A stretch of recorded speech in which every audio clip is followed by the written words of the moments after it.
Goeiemôre vriende, ons is die Here innig dankbaar dat ons andermaal weer kan saam wees so rondom die woord van die Here.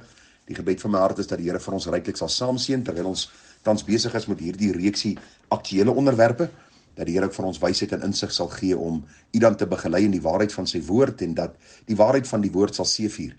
Nie ons opinies, nie ons gedagtes, nie ons oorleweringe nie, maar net dit wat die Here uit sy woord vir ons wil kom leer. Ek het vir gesê toe ons begin met hierdie aktuele reeks is dat daar nie 'n lys van 200 of 300 dinge in die Bybel is wat die Here vir ons in alfabetiese volgorde gesit het en vir ons gesê het, luister my kind, as jy 'n vraag het oor tattoos, gaan lees dit. As jy 'n vraag het oor verrassing of begrafnis, gaan lees dit. As jy begrafnis of 'n vraag het oor dans, gaan lees dit nie. Die Bybel het nie vir ons so 'n lys gegee nie. Dis nie in alfabetiese volgorde nie. So wat staan ons te doen? Ons vriende moet die woord van die Here lees. Ons moet dit binne konteks bestudeer. En die aanvaarbare verklaringsmetode wat regdeur die eeue in die kerk van die Here Jesus gebruik was die eenvoudige grammatiese historiese verklaring van die skrif. Met ander woorde, ons neem die grammatika in ag, ons neem die historiese konteks in ag. Met ander woorde, wat het die eerste skrywers dan ook gekommunikeer aan die eerste hoorders? Wat was die boodskap wat hulle ontvang het? Wat het hulle verstaan rondom hierdie boodskap? En hoe is dit van toepassing op my en op jou? En soos die kinders altyd sê, dis nie rocket science nie, dis eenvoudig om die woord te bestudeer en te sien dat die Here nie alfabetiese lys van vrae en antwoorde gee, wat vir ons elke keer presies klinkklaar helder die antwoord gee op ons vraag nie, maar dat ons die woord moet bestudeer binne sy konteks, binne sy verstaan en skrif moet skrif verklaar, sodat ons dan 'n antwoord kan kry, wat die Here vir ons ook uit sy woord gee oor bepaalde kwessies, kwelvrae, wat u en ek mee worstel elke dag. Nou vriende, een van hierdie vrae wat mense mee worstel is die gedagte van begrafnis of verrassing.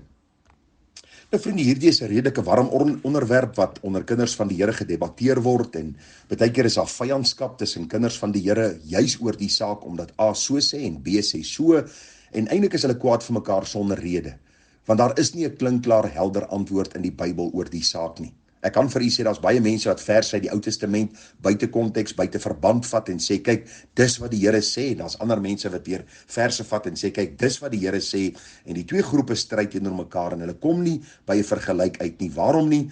Omdat elkeen sy opinie en gedagte op 'n ander wil afdruk, in plaas van om die woord vir homself te laat praat. Nou, ons vind hierdie gedagte baie duidelik, ook daar in die boek Kolossense, waar die apostel Paulus in Kolossense 2 vers 20 skryf. Hy sê, as julle dan saam met Christus die eerste beginsels van die wêreld afgesterf het, waarom is julle, asof julle nog in die wêreld lewe, onderworpe aan insettinge soos raak nie, smaak nie, roer nie aan nie?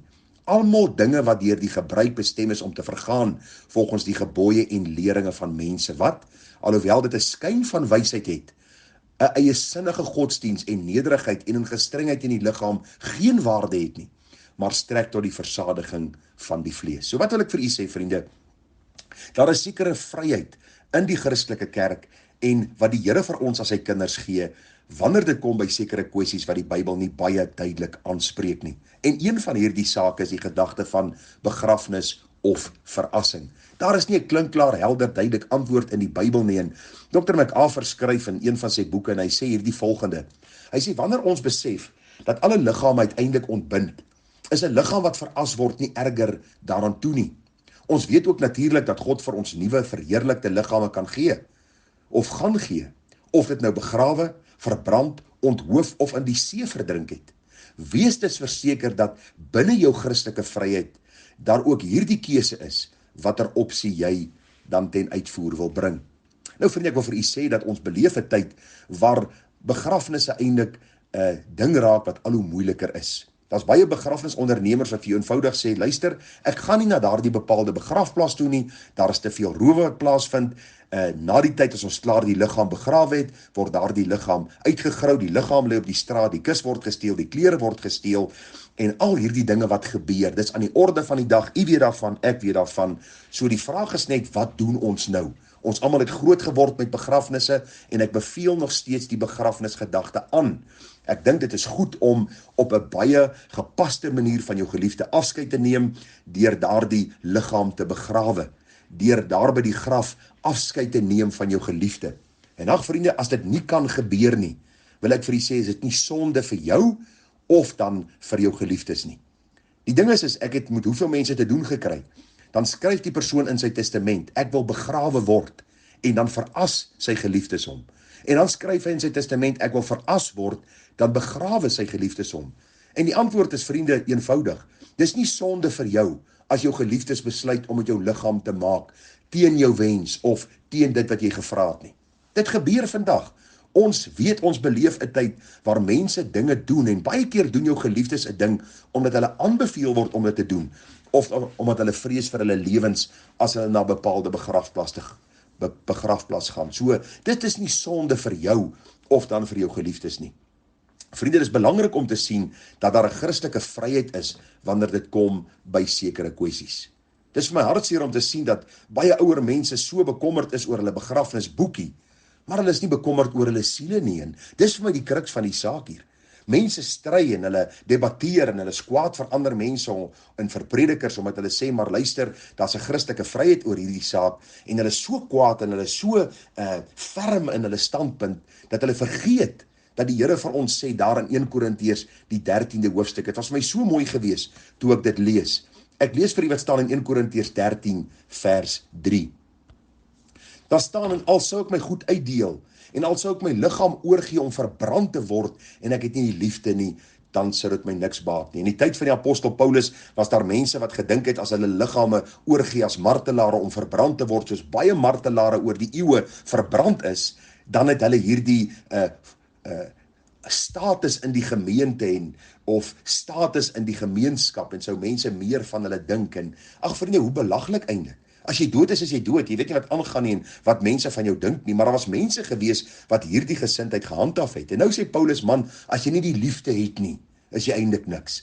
En dis die hele probleem van ons tyd, ons beklei so oor nie sensuele dinge wat nie belangrik is vir die Christelike godsdiens, en vir jou hemel en hel kwessie nie, dat ons vergeet van die kwessies, wat gaan oor hemel en hel, gered en ongered.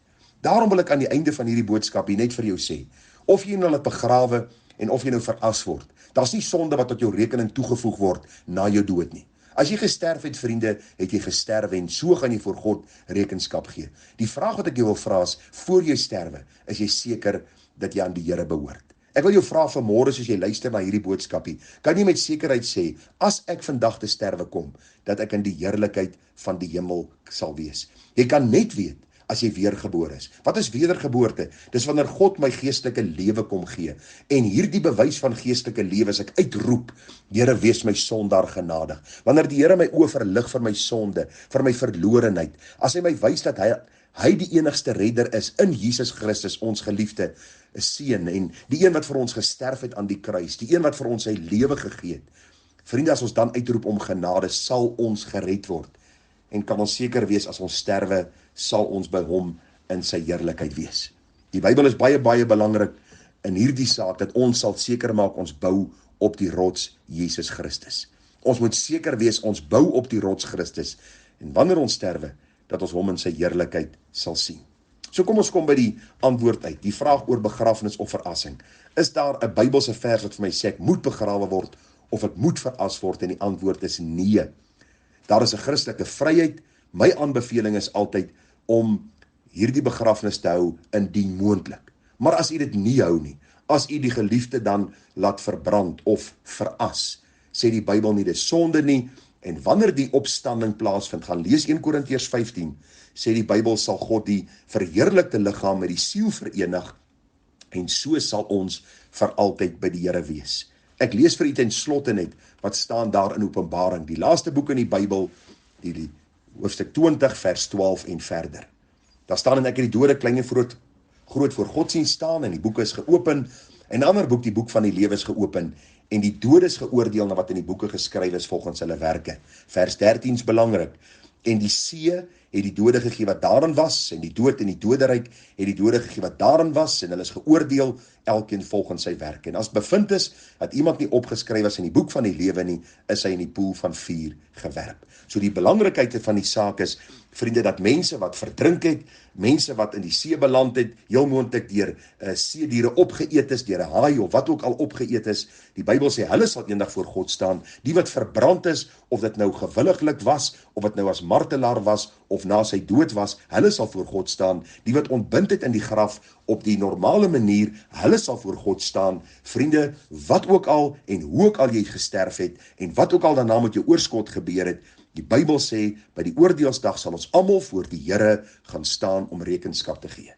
Daarom maak jou klaar om God te ontmoet. Maak jou klaar om hom te ontmoet en maak seker as jy die dag jou laaste asem uitblaas op hierdie aarde, dat dit nie gegaan het oor 'n geweldige debat oor moet ek begrawe of veras word nie, maar kan ek sê dit is wel met my siel. Groete vir u, mooi dag verder, Tara.